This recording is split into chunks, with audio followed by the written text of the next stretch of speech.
You've probably been watching films like this your entire life, very likely since your earliest days in school. But have you ever stopped, even for a moment, and discussed how you and your family are being fleeced by monetary policies? Are you aware of the declining status of the devalued dollar? Can this instrument of illusion continue to provide what you and your family need? There's a good old-fashioned word for people like us. We call them suckers. And there are other people who stay up nights figuring out how to take away what they've got.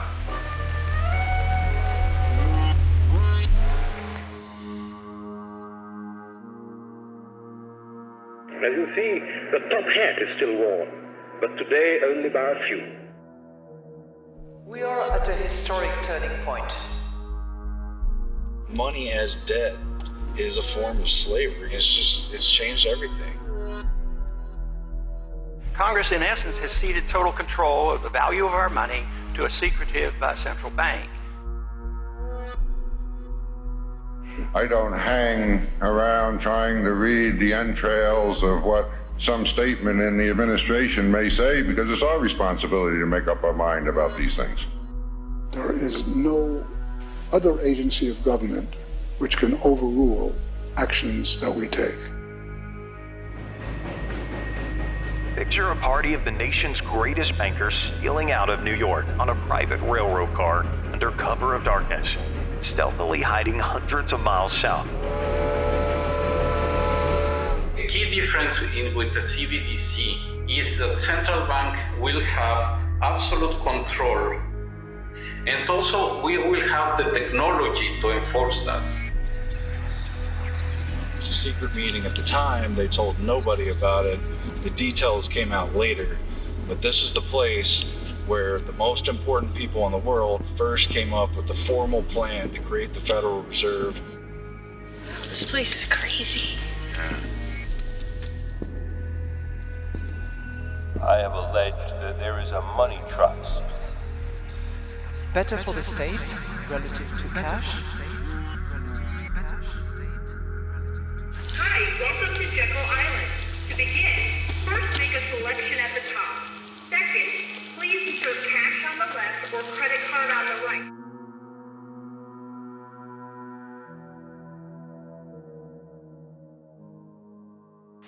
The Federal Reserve banks issue most of the currency we use.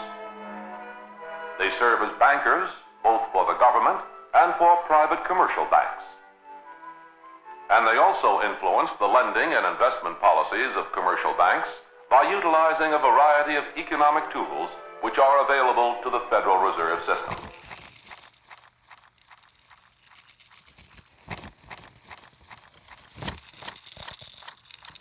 Many people have heard about the stealthy passage of the Federal Reserve Act, signed into law on December 23, 1913, by President Woodrow Wilson, and snuck through a last-minute congressional session, with most of its membership already departed for Christmas holiday. But fewer have heard about its secret origins at a clandestine meeting that started in the darkness of night. That's how it crept up on us. Georgia seemed like the last place to expect an elite retreat, but then Jekyll Island popped up on the map. It was only a few miles off of I-95 towards the beach. Do you think it's pretty telling that they have two giant signs that say Jekyll Island with two fountains on each side? So 4 fountains and 2 giant signs announcing that you're here, and then 2 giant gates back there to get through, just to enter where you get to the island, not even on it yet, just to get to the place where that's at. And you got these giant archways. This is 6 miles from getting to the actual island, but there's nothing else out here but the island, and it's these... Can I pull over here? Yeah. Yeah, it looks like it.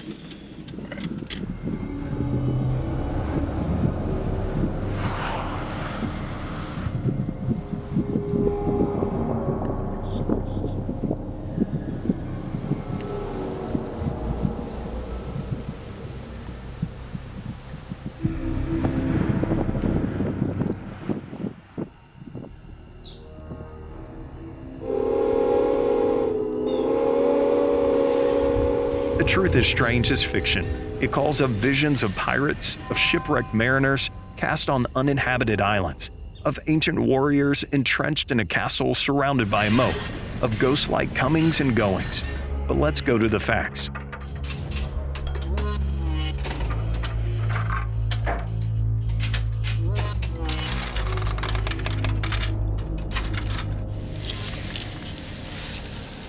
Hi, welcome to Jekyll Island. To begin, first make a selection at the top. Second, please insert cash on the left or credit card on the right. So I got some Federal Reserve notes here, and I use them to get into Jekyll Island. Thank you, and enjoy your stay on Jekyll Island. And we've got a ticket for Jekyll Island.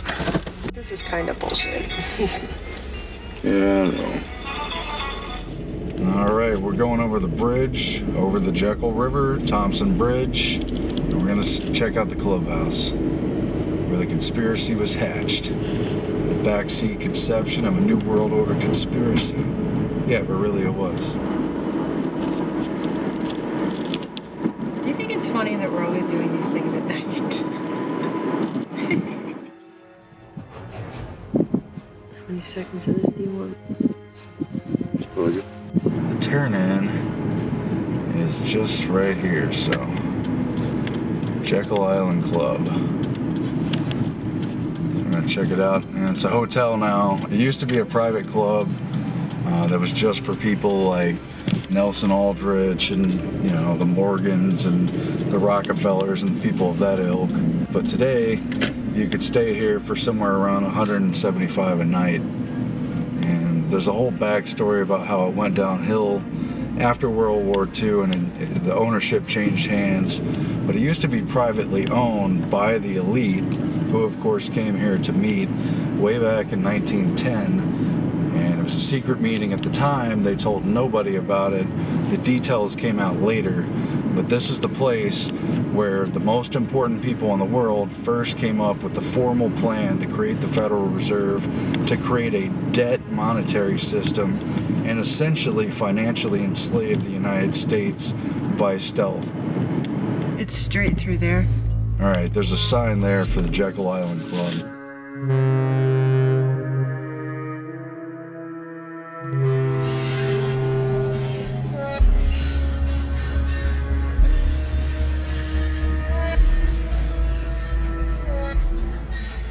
Bertie Charles Forbes, who would later found Forbes magazine, described the mystery surrounding this quiet but momentous event in American history.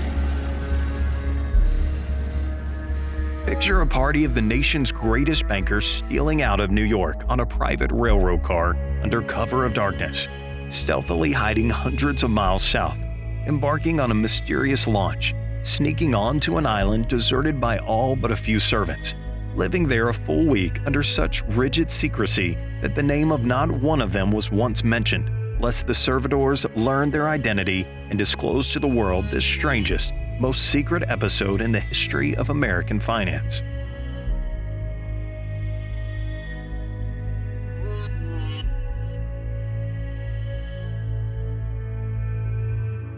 I am not romancing. I'm giving to the world for the first time the real story of how the famous Aldrich Currency Report, the foundation of our new currency system, was written.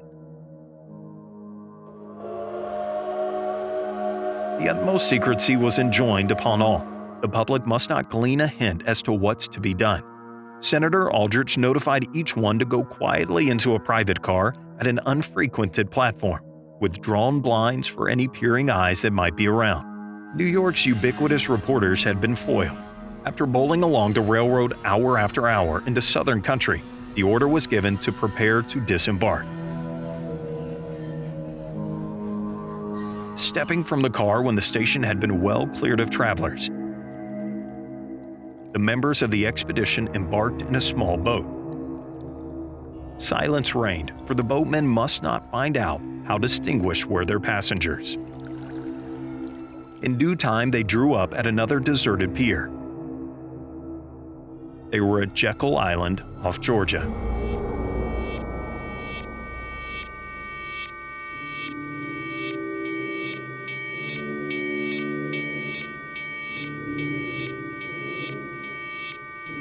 thing to read about these conspiracies, but if you ever have the chance to visit the place where it happened, even if there's no tour and even if you don't have some kind of special access, it just changes your perspective to actually see where it happened, the little details, you know.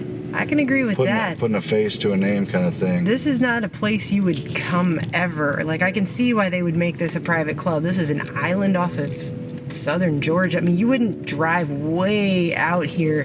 In 1910, can you imagine the bridge they must have had in 1910? Yeah. The place was built in 1886, by the way. Yeah. Can you imagine the just to travel to get out here? The average person's not going to be doing that. Well, the average person wouldn't even do it today. Well, in 1910, when this meeting took place, before the 1913 Federal Reserve Act, most people didn't even have motorized cars yet. That didn't hit until the 20s and 30s. Right.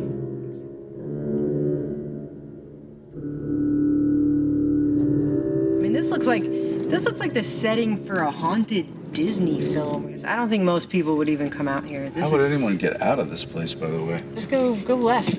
Let's just take a chance. I have no idea. Okay. I mean, it's an island. How many different ways are there to get around out here? The island was entirely unpeopled, save for half a dozen servants. The servants must under no circumstance learn who we are, cautioned Senator Aldrich. But what can we do to fool them? Asked another member of the group. The problem was discussed. Iavik, let's all call each other by our first names. Don't ever let us mention our last names. It was so agreed. Thus, the dignified veteran Senator Aldrich, a power second to none in the United States Senate, became just Nelson. Henry P. Davison, everywhere recognized among the ablest international bankers ever produced, forthwith became Harry. The president of the nation's largest bank became Frank, and the quiet, scholarly member of the powerful international banking firm of Kuhn, Loeb & Co. became Paul. Nelson had meanwhile confided to Harry, Frank, Paul, and Platt that he was to keep them locked up on Jekyll Island, cut off from the rest of the world, until they had evolved and compiled a scientific currency system for the United States, a system that would embody all that was best in Europe. Everyone in the group voted for a central bank as being the ideal cornerstone for any national banking system. One by one, other features were brought forward and carefully pondered. Day after day for more than a week, they worked not 5 hours or 8 hours a day, but all day and far into the night. All were in a deadly earnest. Then, as quietly as they had landed, the authors of the historical Aldrich Report disappeared from Jekyll Island and slipped into New York undetected. Reporters tried in vain to find out where they had gone, but they found every avenue of information sealed off, all questions unanswered, and matters have remained a mystery to this day. This authentic page out of American history is too picturesque and fascinating, as well as important, to be left blank. And because it's so important, researchers have dug into the details, and the details of the meeting have come out. And I know it was Senator Aldrich who introduced the actual legislation, and even that part he did very sneakily. And of course, in older days, people were pretty on to banking conspiracies, and monetary policy has always been a hot issue. Doesn't matter what time or what century. And so they had to sneak the legislation in literally before Christmas. So they picked a time when Congress had been in recess, then they put it back into session using some sneaky congressional procedural things. And then Senator Aldrich, who was present at the meeting reportedly, and who is related to the Rockefeller family and who's just in bed with all these elite families, he snuck it in literally before Christmas with quite a bit of Congress absent, and they got the vote passed without everyone present, without a debate, under cover of darkness while everyone was celebrating the holidays or taking time off or whatever. And that's how our monetary policy was changed for the worse for now over a century. And there's been a lot of talk about the Federal Reserve lately. Perhaps they'll reform it. Maybe someday we'll get to abolish it. But right now, we're still under the thumb of the creature that was hatched over here, to give a nod to G. Edward Griffin's book.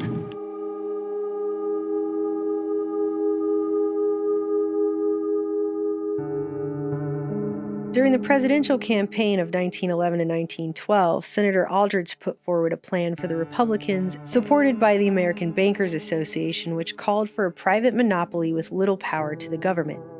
Dubbed the National Reserve Association, This central bank, supported in turn by private member banks, would issue paper currency backed by gold and handle its own liability for problems. Aldrich's proposal was widely criticized by the public for reflecting the interests of the Eastern establishment of elite families and major corporations. Three-time Democratic presidential nominee William Jennings Bryan, who finally backed Woodrow Wilson in 1912 rather than run and lose again himself, warned that big financiers are backing the Aldrich currency scheme, and that they would, quote, be in complete control of everything through the control of our national finances, end quote. As you can imagine, it was a major issue in the 1912 election.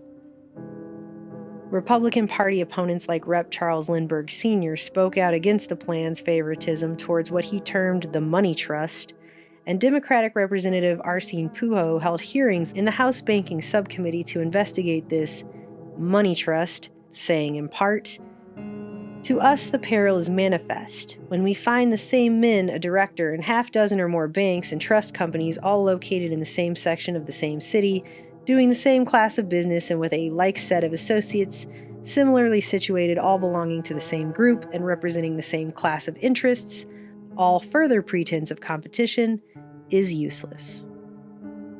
Once in office, Wilson and his Secretary of State, William Jennings Bryan, supported a modified bill wherein the executive could appoint a Federal Reserve Board to, get this, control the bankers. Many wanted to rein in and break up the money trust first, but Wilson sold people on tackling that issue later. After various modifications and compromises, the Federal Reserve Act finally passed the House on December 22, 1913, and the Senate on December 23rd. Almost 30 senators had left for Christmas vacation when the final version of the bill reached a vote. And then, that same day, President Woodrow Wilson signed the Federal Reserve Act into law, establishing the Federal Reserve System. Merry Christmas, America. Lindbergh called it the Aldrich Bill in disguise, while Frank Vanderlip later wrote that although the Aldrich Federal Reserve Plan was defeated when it bore the name Aldrich, nevertheless its essential points were all contained in the plan that was finally adopted. According to the American Institute of Economic Research, in its final form, the Federal Reserve Act represented a compromise among three political groups. Most Republicans and the Wall Street bankers favored the Aldrich Plan that came out of Jekyll Island. Progressive Democrats demanded a reserve system and currency supply owned and controlled by the government in order to counter the money trust and destroy the existing concentration of credit resources in Wall Street. Conservative Democrats proposed a decentralized reserve system owned and controlled privately but free of Wall Street domination. No group got exactly what it wanted, but the Aldrich Plan more nearly represented the compromise position between the two Democratic extremes, and it was closest to the final legislation passed. Part 7. Wall Street awoke rather slowly to its new position as a maker of money. The hardest-headed American businessman had difficulty in keeping his poise when all the stock exchanges of Europe had closed their doors, and when the new ticker reported a run upon the Bank of England. The Kaiser's ultimatum to Russia and France, making war inevitable, caused European investors to rush their securities to the London stock market, which averted a panic only by closing. Afterwards, there remained only one place in the world where stocks could be sold: New York. But with more than $4 billion in American securities held by Europe, the prevailing opinion was that all American securities would suffer such declines that a general calling of bank loans would result, and the country would be visited with the greatest financial panic in its history. Wall Street had never faced such a crisis as that which dawned on the morning of August 3, 1914. It was not until 5 minutes to opening that an officer of the exchange read the official notice that the market would be closed indefinitely. The cheer that went up eloquently voiced the relief which this step brought to a chaotic situation. The closing indicated that the United States was still the financial dependent of Europe. The exchange remained closed for 4 months. Then, on the 28th of November, it timidly opened its doors and began trading again in restricted fashion. The great European exchanges were still closed. Thus, New York became the one market on which the European holdings could be dumped. Yet when the American market opened, something quite extraordinary took place. Europe, as was expected, began to sell American securities in large amounts, but stocks on Wall Street did not decline. Instead, they advanced. The reopening of the stock exchange really started one of the most sensational stock booms in the history of that institution. Instead of having a panic on its hands, as many had freely predicted, Wall Street discovered that it had a bull market of unprecedented buoyancy. The real fact was that in the intervening 4 months, the financial prestige of the United States had been enormously enhanced. All European countries, including such a financial giant as Great Britain, had declared a moratorium, or a temporary suspension of the legal obligation to pay debts. But no moratorium had been declared in the United States, who met the demands of the hour by supplying an elastic emergency currency under the terms of the new Federal Reserve Act. Thus, more than a third of all the gold in the world soon found its way to New York. And the United States, which since the Revolution had been a debtor nation, soon discovered that Europe owed her far more money than she had ever owed Europe. England had practically abdicated the position of international banker which she had held for 100 years. What market could thus step into the position? 2 years before, any suggestion that Wall Street could do this would have been regarded as absurd. On June 28, 1914, Archduke Franz Ferdinand and his wife were assassinated. The inciting incident that began the countdown towards World War I. On July 15, 1914, the Metropolitan Bank of England and Wales Limited merged with the London City and Midland Bank Limited. That same day, under pressure from President Woodrow Wilson, Victoriano Huerta, the president and de facto dictator of Mexico, then embroiled in civil war, resigned his rule from the country. According to reports, Huerta received $500,000 in 1914 money from the Rothschilds, in exchange for a land grant in Lower California issued at the rate of 1 cent per acre. However, Huerta's successor refused to recognize the grant. On July 23, 1914, Austria-Hungary issued an ultimatum to Serbia. 2 days later marked the panic in the Vienna Bourse, compounding a financial crisis with the expanding political, diplomatic, and military crisis. 2 days after that, the London Stock Exchange experienced heavy sales, as the bourses in Brussels, Budapest, and Vienna were closed. Then the next day, Tuesday, July 28, 1914, Austria-Hungary declared war on Serbia, and World War I officially began. By August 1914, the great powers of Europe were at war, the Central Powers against the Allies. The American exchange market was suspended, and Russia prepared to mobilize more than a dozen army divisions, afterwards breaking off diplomatic relations with Austria-Hungary. By Wednesday, July 29th, discount business in London was suspended, as 7 stock exchange failures were recorded on the last pre-war accounting day in London. With European financial centers closed, the New York Stock Exchange, according to reports, quote, carried the financial markets of the world on its shoulders without weakening, end quote, due to its immense resources of gold and distance from the European war tangle of string. The same papers on the same day carried optimistic statements from Baron Nathan Mayer Rothschild, head of the British banking branch, reiterating his opinion that the war would be confined to Austria-Hungary and Serbia, and that things look brighter. However individual investors reacted to this influential man's published opinions, they proved a moot point in just a matter of days. By August 1, 1914, the bank rate increased from 4% to 10%, while Germany declared war on Russia and prepared to invade France. On Monday, August 3rd, the Postponement of Payments Act was passed in Britain, and police were ordered to guard German banks in London. The following day, Britain declared war on Germany, while a moratorium on bills of exchange was declared.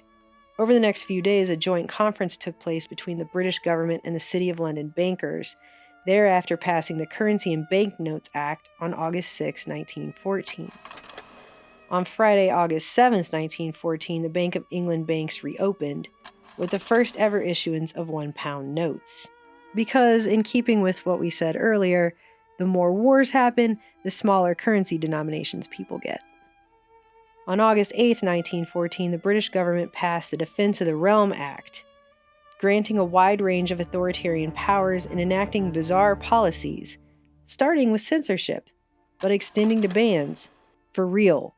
Bans on things like the flying of kites, because maybe Mary Poppins' whole kite flying thing was a plot against the government. I don't know. As well as the feeding of wild animals, the purchasing of binoculars, the burning of bonfires, and, at least a little more relevant, the discussing of military matters, while also watering down the alcohol served and limiting its sale. Unprecedented wartime social control took effect, with as tight a lid as possible on tethered airborne pleasure craft. I mean, again, basically just children's kites. I mean, it's not like they really had a whole lot going on with the airborne pleasure craft situation in the 1914. At any rate, in rather rapid succession over the next several days, Serbia declared war on Germany, then Montenegro declared war on Austria-Hungary, then France declared war on Austria-Hungary, then Britain declared war on Austria-Hungary, and then Japan declared war on Germany, then Austria declared war on Japan, then the Allies declared their alliance via a declaration, then Great Britain and France jointly declared war on Turkey. Then Great Britain annexed the contentious Cyprus and claimed Egypt a protectorate, until there was practically no one left to declare war, except... On September 4th, 1914, in a letter to President Wilson, and keep in mind this is 2 years before the U.S. entry into World War I, I hope that's not like a spoiler for anyone, banker J.P. Morgan stated, quote, "The war should be a tremendous opportunity for America," and the Bank of England cheerfully announced its willingness to buy or hold gold deposits to the Ottawa Mint, the South Africa banks, the India and New Zealand banks, and then the Australian banks. The Bank of England, which you see here, is also the banker's bank. Just as many others keep an account with one of the big joint stock banks, so these banks keep an account with the Bank of England. November 16, 1914 marks the official opening of the U.S. Federal Reserve Bank branches. The opening of the Federal Reserve Banks was actually hailed in the newspapers as America's financial freedom. They probably even had those little pins with the chain, I don't know, maybe they did. By the end of 1914 and the beginning of 1915, the Bank of England established a branch of the Bank of England for the Bank of France, and also entered financial agreements or issued loans to multiple countries, including Romania and Greece, while France and England agreed to finance Russia during the war. And there's probably many other similar arrangements that took place between allied or affiliated states. Then, notably on February 18, 1915, Germany declared a submarine blockade targeting British ships, and the Bank of England simultaneously began to officially support the American exchange. I just want to point this out now, that later, the 1934-36 Nye Committee investigation on the causes of World War I revealed that between 1915 and January 1917, the U.S., while still officially a neutral and isolationist country, not only lent some $27 million to Germany, but lent over $2.3 billion to Britain and France during that same period. With such a disproportionate investment, nearly 100 times more betting on the Allies, it shouldn't come as a shock that many began to blame motives for entering World War I on the greed of, quote, merchants of death, more intent on recovering their loans than the narrative sold through propaganda promoting the idea of making democracy safe in the world. I mean, it's obviously not a logic stretch to point out that a German victory in the war would have made collection on those loans a lot harder. On May 7, 1915, the ocean liner RMS Lusitania was torpedoed by German U-boats during the British blockade of Germany, killing more than 1,200 civilian passengers, including 128 Americans, which eventually justified the U.S. entry into the war. Germany's World War I policy of unrestricted submarine warfare, which ignored civilian casualties rather than evacuating targeted ships, was designed as if specifically to induce public outrage, but wouldn't draw the U.S. into war just yet.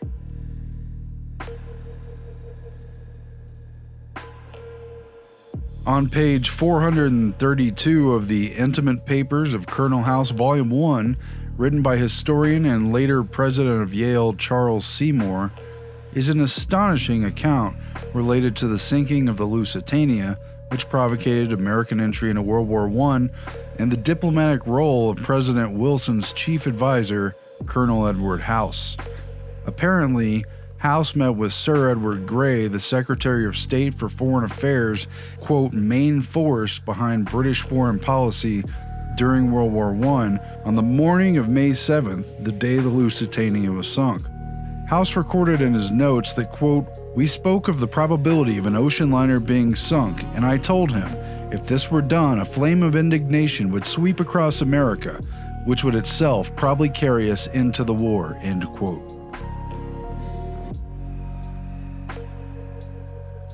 Later that same day, House was meeting with King George at Buckingham Palace and also discussed, quote, the probability of Germany sinking a transatlantic liner, end quote, reportedly then remarking that suppose they should sink the Lusitania with American passengers on board, wherein he actually specified the Lusitania itself as the catalyst.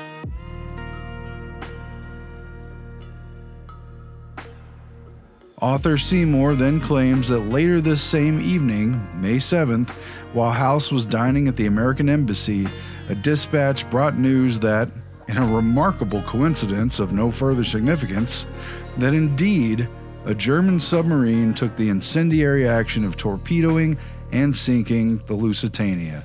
Go figure. The very event that carried the United States into the Great War.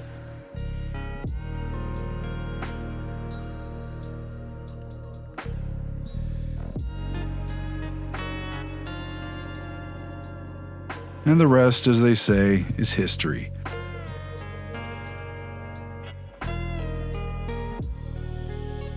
I mean, come on.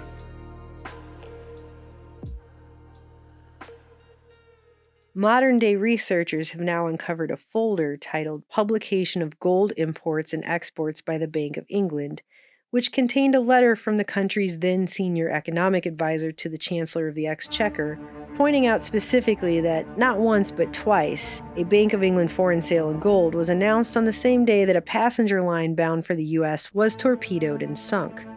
Thus, the news of the gold sales were jeopardizing the lives of passengers. So the Bank of England stopped broadcasting news of these gold sales, which also removed a layer of transparency in financial dealings. On August 6, 1915, a Treasury notice in Britain requested that the public use currency notes and not gold. Meanwhile, on August 22nd, the Bank of England agreed on gold shipments to France. In October, after spotting another country in Europe at peace, the game resumed again, as Russia declared war on Bulgaria. Belgrade was occupied by Germans and Austrians, and Bulgaria declared war on Serbia, and shortly afterwards, Great Britain, France, and Italy declared war on Bulgaria, completing the round. On Wednesday, October 13, 1915, Zeppelin raids flew over the Bank of England and dropped bombs in the city of London, just blocks away from the bank on Moorgate Street. 2 days later, a $500 million Anglo-French loan was issued in New York. Oh, it should also be pointed out that on Christmas 1915, the El Paso Herald ran a story about how the entire gold output of the world was scheduled to come to the United States during the year 1916, and that the gold would be loaned to war-impoverished countries later. It goes on to talk about how during 1915, the United States had taken in $400 million worth of gold from foreign sources, but that in the course of the year 1916, the U.S. shall absorb an amount of gold at least equal to the total output of all the gold mines of the world during the year. Which, wouldn't happen to make a neutral country a target in, say, I don't know, like a world war or something. Just saying. I mean, not only does this article flaunt the idea that America is going to be absorbing a massive amount of gold equal to the output of the entire world in the year 1916, but it also goes into extremely minute detail of what happens when the gold coins are shipped abroad, how treasure rooms are built into many of the big commercial steamships, what those look like, what they're made out of, that it's a big steel box in the hold with a square opening in the top, how access is granted to those rooms, how many keys are used to unlock such a room, who has those keys. Then they go on to talk about how the gold is packed into casks, how many sacks of coins each cask holds, what that's worth, how many pounds of gold is filled into each one of those sacks, how many of those sacks are put into the hold. This article isn't just the equivalent of, like, say, leaving the keys in the ignition of your car and leaving your car unlocked in the bad part of town, but also putting a giant neon blinking sign on top of the car that says the keys are in the ignition in case anyone wants to come steal it. That's basically what this article. And keep in mind too, the Lusitania just got sunk a few months back. Okay, so why are they doing this? This is either an incredible bluff or the dumbest thing I've ever read. I don't know. I'm just showing you what was there. I don't know what else to say.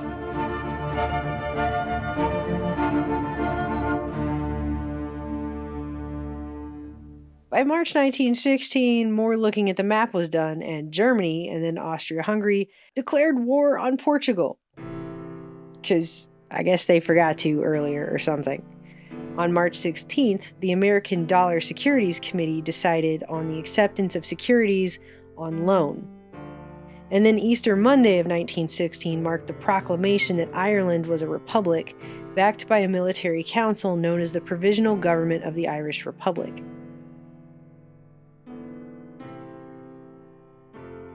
Just like what happened with the Rothschilds during the Civil War, on May 31st, 1916, a plot to assassinate John D. Rockefeller was foiled when the would-be killer, an Italian immigrant who worked as a woodcarver and sculptor and said he blamed elite capitalists for the poverty spreading across America, threw a brick through the window of the wrong house, hitting the Vanderbilt mansion instead and destroying an $800 mirror.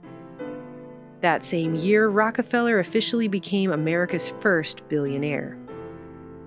And it's interesting how you can make fun and related anagrams out of the attempted assassins' names in these cases. On July 28, 1916, Britain's Defense of the Realm Act forbade the melting down of gold coins. And then, August 1916 saw Romania declare war on Austria-Hungary. And inversely, Germany and Turkey then declared war on Romania. Italy was then at war with Germany, and a moment later, Bulgaria declared war on Romania. Somebody somewhere kept all this stuff straight, but at the time, people were just like, it's a world war. We can't, this is too many things. Just call it the world, we're done. On September 1st, 1916, the British government issued $250 million worth of 2-year collateral notes in New York. Shortly thereafter, Her Majesty's Treasury guaranteed backing to the Bank of England for credits issued to France. Added to this on November 1st, 1916, were $300 million worth of collateral notes issued in New York via British government 3 to 5 year terms, while a team began preparing an interim report for Britain's Committee on Commercial and Industrial Policy, with an eye towards policy after the war. They were obviously a little ahead of themselves there. On November 27, 1916, Treasury bills from Britain and France were authorized in New York. The next day, the Federal Reserve Board cautioned banks against funds locked up in long-term obligations with foreign governments.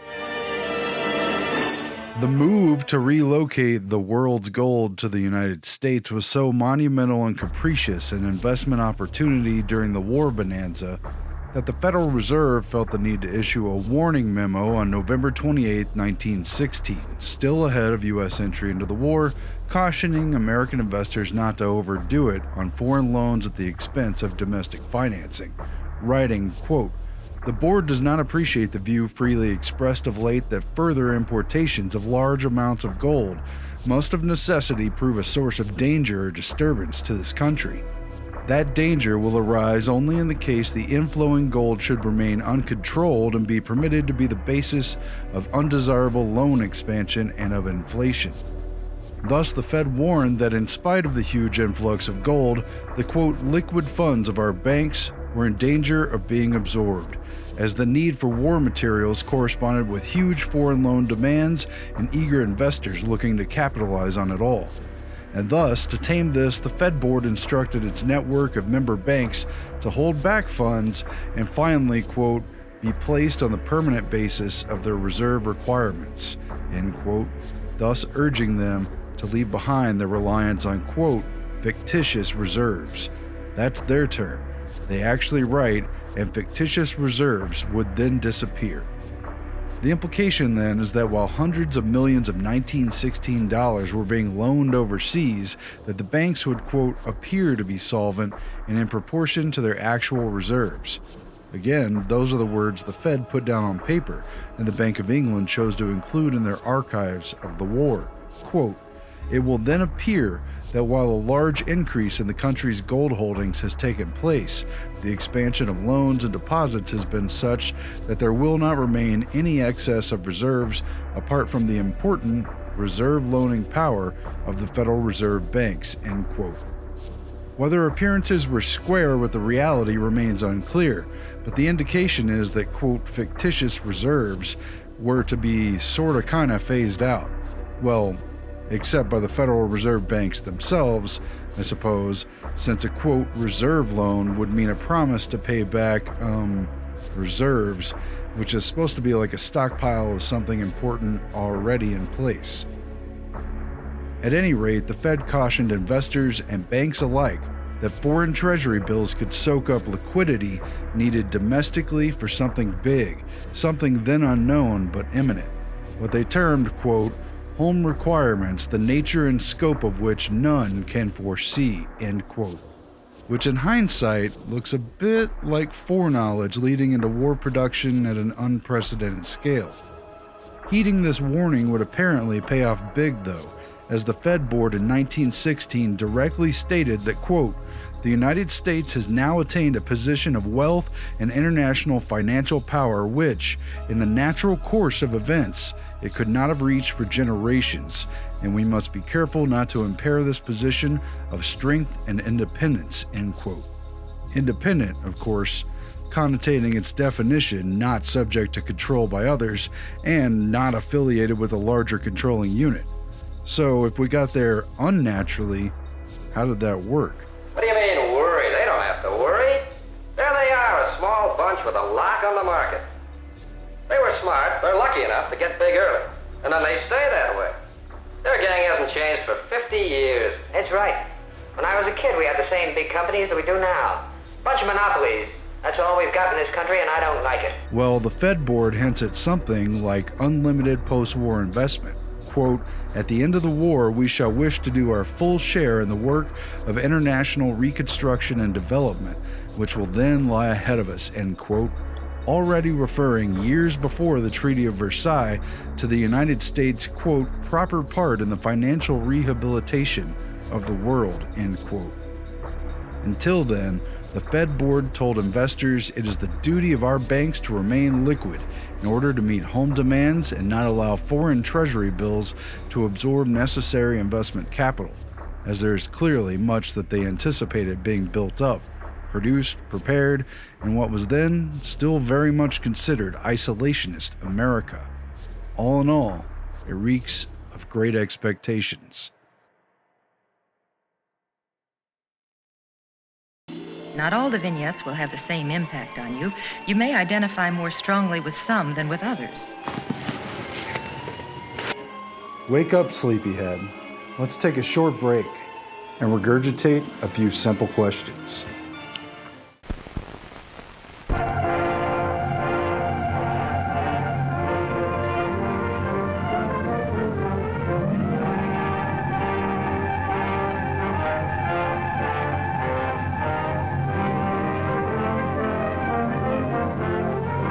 By December 5th, 1916, the importation of gold and manufactured silver in Britain was forbidden. 2 days after Christmas in 1916, according to the Bank of England's own 1914 to 1921 report, on that day, the Bank of England appointed agents of Federal Reserve Bank of New York. Wow. You know, that really speaks to an intimate relationship. On January 25, 1917, Her Majesty's Laurentic was sunk while carrying cargo of a reported 5 million pounds in gold. On February 1st, 250 million more in British collateral notes were issued in New York. The British Board of Trade took over all coal production for the remainder of the war, and a banker's resolution declared policy not to earmark gold. On February 12, 1917, 3 years after the inception of the Federal Reserve, Rep. Charles Lindbergh Sr., father of the famous aviator and leader of the progressive wing of the Republican Party, introduced impeachment articles against 5 members of the Federal Reserve Board, all original governors appointed by President Wilson to the first term of the bank. They were Paul M. Warburg, the German-born vice chair of the Federal Reserve and heir to a European banking dynasty who was key in the formulation of the Fed at the secret Jekyll Island meeting. Frederick A. Delano, the first vice chair of the Federal Reserve and also a railroad executive, consultant to the U.S. War Department, and uncle to future President Franklin Delano Roosevelt. Adolph C. Miller, a university professor in finance, original governor, and the sole economist on the Fed board during World War I. Charles S. Hamlin, who was appointed as the first chairman of the Federal Reserve Board and currently sat on the board in 1917, who was a 2-time assistant secretary of the Treasury prior to the Fed's formation. And finally, William P.G. Harding, who was chair of the Federal Reserve Board and an appointee to the War Finance Corporation, with no relation to the later president. It should also be noted that the managing director of the War Finance Corporation at the time was Eugene Meyer, prominent Wall Street financier who later became Federal Reserve chairman and owner of the Washington Post. Lindbergh accused these Fed governors of outright conspiracy.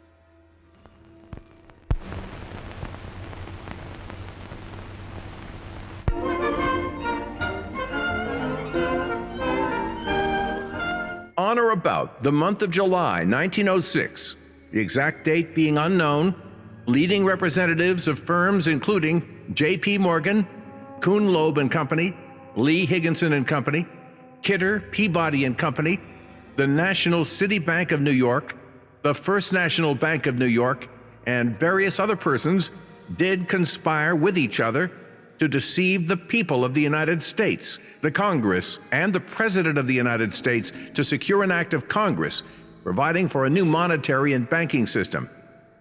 To have it in a provision for a managing board vested with unusual and extraordinary powers, and to secure persons for membership on the board who would, by subterfuge, manipulation, and false administration, administer the act for the special benefit and advantage of all the said conspirators hereinbefore named and their associates, and contrary to the letter, intent, and purpose of the act itself, and in contravention of the Constitution and law. Lindbergh stated that there were many secret meetings held by the conspirators for this purpose, kept from the public and made practically impossible to discover, but that one of such meetings is described in Leslie's Illustrated Weekly magazine in the October 19, 1916, showing the method most likely to have been followed for planning the then contemplated act of Congress, which is now the act known as the Federal Reserve Act. Lindbergh accused said conspirators of organizing and funding a campaign to make the public believe that a new banking and currency system was absolutely necessary, and at the same time keep the public from finding out what would be its form and details.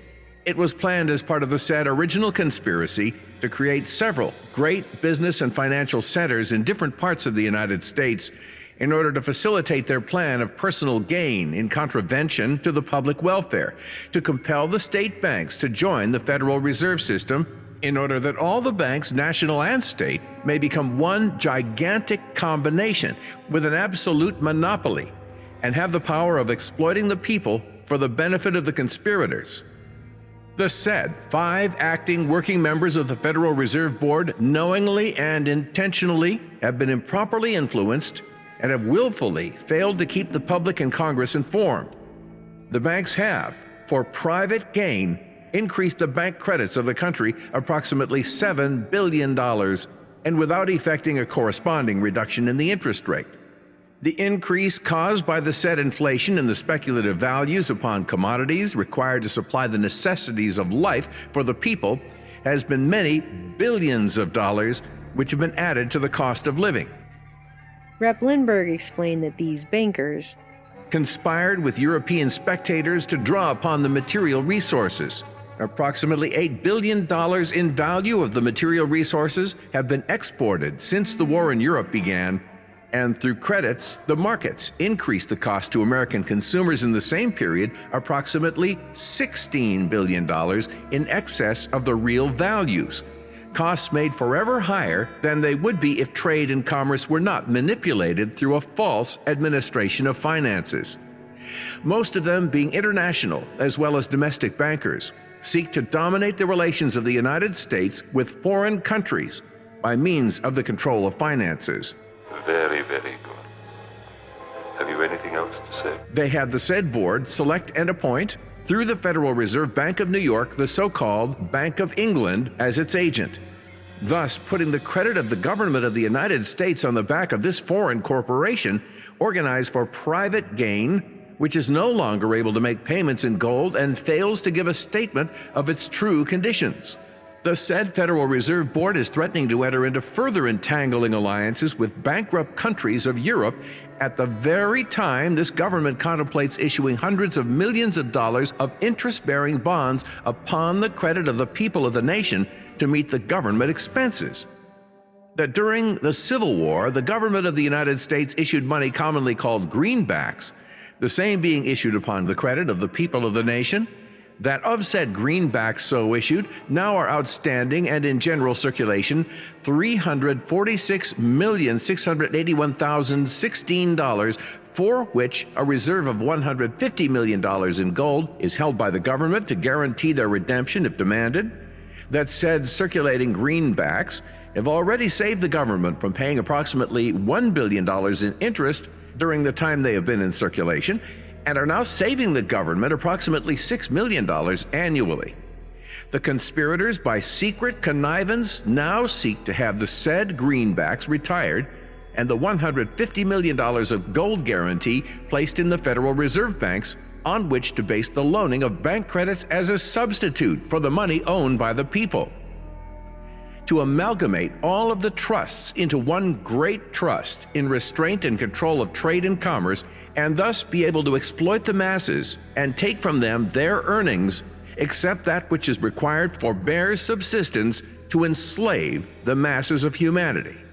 They have used every trick and subterfuge possible to create friction among the masses and divide them into hostile contending factions, thus keeping the masses from coordinating their affairs to promote the general welfare. In summary, Lindbergh charged that the Federal Reserve Act is void and unconstitutional. And unconstitutional.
On March 1, 1917, in a revised language, the Federal Reserve Board again repeated its warning to avoid long-term financial commitments with foreign governments. 2 days later, the House Judiciary Committee submitted a report failing to find evidence necessary to support impeachment, ending the charges against the Federal Reserve leadership. On the Ides of March 1917, Tsar Nicholas II abdicated the throne in Russia, as the devil was believed to be spotted in St. Petersburg, who saw it was time for a change, quote-unquote. The Bolshevik Revolution, backed by Wall Street gold, sparked the Soviet communist era. Then on April 6, 1917, the U.S. declared war on Germany, officially entering into the Great War at last. 1917, the corner of 3rd and Market Streets. Across the street, a giant American flag is unfurled, a signal that the United States has declared war on Germany. In the street, in their homes, the people of San Francisco celebrate. Some of them cheer, some shout, others curse or weep. But most of it's cheering, for America is glad to be in the fight. It knows little of what awaits the Yankee doughboys over there. The next day was a bank holiday to celebrate. Young Americans are drafted or volunteer, and the first contingents of citizen soldiers march down Market Street, the road to the Western Front. And Latin American countries also began, one by one, to declare war on Germany. They're the soldiers of freedom, going to make the world safe for democracy. On April 22, 1917, Governor of the Bank of England, Lord Cunliffe, arrived in Washington as a member of the British mission to America. On May 3rd, the Bank of England reached an agreement with the New York branch of the Federal Reserve. It was not until June 9, 1917, that the British mission officially returned from the USA. That same month, the Bank of England opened an account for the Federal Reserve Bank of New York, and meanwhile sold all German bank holdings for a paltry total of £260,500. On September 19, 1917, the London Exchange Committee got the U.S. to adopt a policy barring the earmarking of gold, that is, setting gold aside for a designated purpose. January 10, 1918 marked peace between Russia and Bulgaria. And on January 26, 1918, the Federal Reserve Board appointed a Capital Issues Committee. On April 3, 1918, the Bank of England issued its third loan to the U.S. in the amount of £600 million. On November 9, 1918, Kaiser Wilhelm II abdicated from a war-weary Germany, who actually ended up being at war with a total of 27 nations. On November 11, 1918, in the 11th hour of the 11th day of the 11th month of the year, Germany signed armistice, effectively but not officially ending World War I. It's nice number play, but you're a conspiracy theorist if you suggest a special meaning here.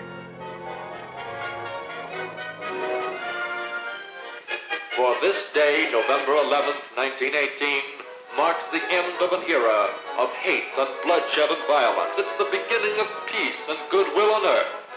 And those who have died have not died in vain. They've died to make the world safe for democracy. They've swept to victory in the war to end war. And so San Francisco celebrates in 1918 because the war is over. And there'll never be another. And there'll never be another.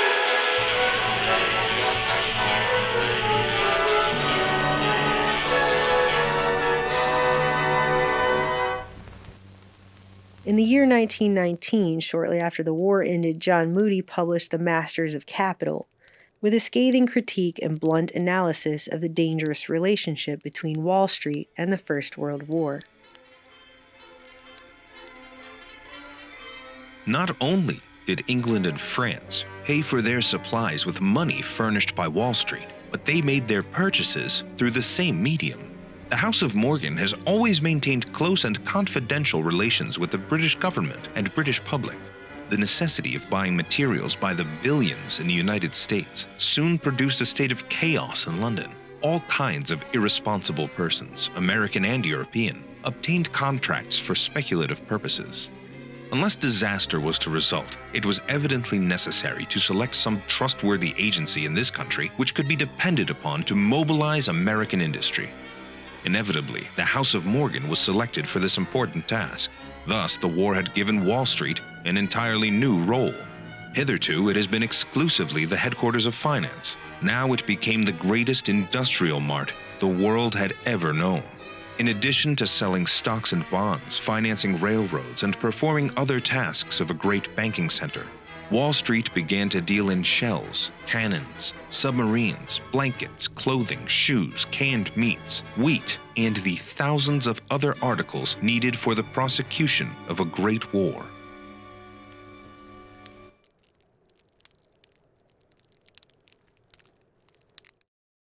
On February 16, 1919, the League of Nations Covenant was published. Those who founded the League sought to create a new era in which the nations of the world should seek to grapple with the problem of their relations by means of a common organization shared in by all. In February 1919, the Supreme Economic Council, which sounds like something you'd encounter in a Dungeons & Dragons game, was established during the Paris Peace Conference with the purpose of steering the economy during peace negotiations, with control over the shipping of war materials and supplies. On March 20th, the Bank of England governor announced it would surrender excess profits to Her Majesty's government, and the House of Commons was informed 6 days later. On May 28, 1919, the League of Nations was officially established. With the fighting already over, on June 28, 1919, the Allies and Germany signed the Treaty of Versailles, exactly 5 years to the day after the assassination of Archduke Franz Ferdinand. Ever since the war, successive governments in the United Kingdom have declared that their membership of the League of Nations constitutes the basis of their foreign policy. As opposition to the Treaty of Versailles and League of Nations mounted at home in the U.S., Woodrow Wilson began a campaign across the country to appeal to the public for support. However, he suffered a stroke on September 25th and became largely incapacitated while demonstrating an altered personality. The president's inner circle downplayed the significance of Wilson's injury and instead placed his wife, First Lady Edith Wilson, in charge of the president's duties, beginning in October 1919 until the end of his term in March 1921. As a steward and de facto president, she handled all presidential matters, including classified materials and negotiations with cabinet officials, while deciding which matters to bring to her ailing president. On November 19, 1919, another World War I triple number, the United States Senate, led by Henry Cabot Lodge, rejected the peace treaty, defiant of President Wilson's attempt to foist League of Nations participation upon the U.S. without due protections of its national sovereignty. World War I changed several things forever. The way wars were fought changed. And the people of the United States, an angry people, whose resources and privileges were the envy of the world, offering these without stint, fighting in the factories and the foxholes, fighting in the jungles, the deserts, the frozen wastes, fighting on all the oceans, fighting for survival, fighting a war which would be hard and might be long, but which they would win. Technology was introduced onto the battlefield. Despite being banned by The Hague in 1899, chemical warfare was widely used throughout the war. Large numbers of women began working, and although America entered the war as a debtor nation in a recession, it left as a world superpower in a 44-month economic boom. Governments the world over also learned that people would accept not just taxation, but extreme taxation in return for protection from outside threats. The top U.S. tax rate in 1914 was just 7%. By 1918, it was 77%. Collection of taxes has far more phases of activity than the average taxpayer realizes. World War I also signaled the beginning of the end of the gold standard.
Now spend your money, never done. Spend your money, ha ha. Spend your money, gonna never done. Now spend your money. Oh, spend your money, gonna never done. Spend your... Grate your potato. Ah, grate your potato. Put a little piece of pumpkin in it, gonna make it yellow. Love, girl, love. Love, girl, love. Love, girl, love, girl. Spend your money. Ah! Spend your money, never done. Spend. Oh, mama, gonna spend your money, gonna never done. I know you like it. Oh, money gonna never done. Spend your money. I went down to town the other day. Spend your money. I see all them boys getting bouncy. Now spend your money. What I call my money, get $5 go on the trip. Now spend your money. Oh, mama gonna, mama gonna spend your money. Love, God, love. Love, God, love. Love, God, love, God, spend. Oh, spend your money gonna never done. Oh, you're going too narrow. You're going too narrow. Oh, you put 1/2 yard in it, gonna make it wider. Oh, spend your money, gonna never done. Spend the money. Oh, mama, go spend your money, go. La nini, la la la la la la la da da da da da do be da do do da do da la do deep la do it la do la do it. Oh mama, oh spend your money, spend your money, spend your money never. Spend your money, now spend your money never done. Love, God, love. Love, God, love. Oh, love, God, spend your... I spend your money, gonna never done. Oh, spend your money, gonna never done. Oh, spend your money, gonna never done. Oh, grate your potato. Grate your potato. Put a little piece of pumpkin in it, gonna make it yellow. Oh, spend your money, gonna never done. Hey, la, la, la, la, la, la. I'm going, Lord, Lord, Lord, Lord. La, da, da, da, da, da. Spend your money, never done. Spend your money.